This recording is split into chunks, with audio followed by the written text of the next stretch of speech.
Pour la définir, on pourrait dire que l'endométriose tire son nom de l'endomètre. L'endomètre, c'est la muqueuse qui tapisse l'intérieur de l'utérus et qui va s'épaissir au cours du cycle pour accueillir un embryon.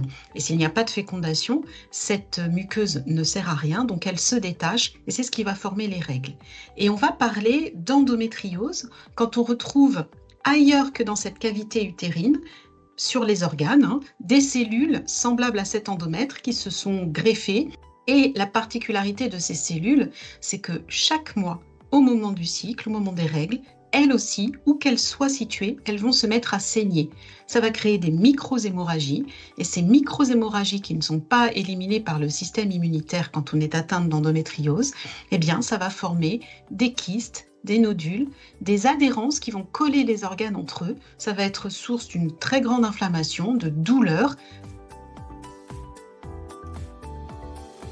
Si les règles sont tellement gênantes qu'on ne peut pas aller au lycée, qu'on ne peut pas aller travailler, là, il faut se poser la question. Si ça nous empêche d'agir dans le quotidien, si les médicaments de type paracétamol ne suffisent pas à nous soulager, si on prend des anti-inflammatoires, les douleurs pendant les rapports sexuels, ça n'est absolument pas normal.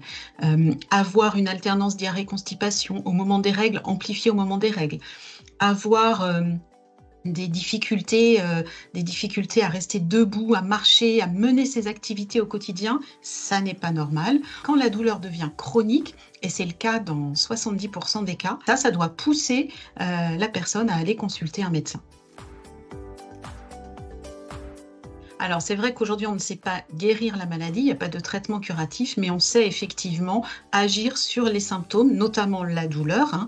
Il y a toute une panoplie de médicaments et de techniques non médicamenteuses, mais on a besoin aussi du traitement hormonal. Pourquoi ? Parce qu'on sait que c'est à chaque règle que les lésions vont se mettre à saigner là où elles se trouvent dans l'organisme. Donc, en stoppant les règles, eh bien, on évite le saignement des lésions.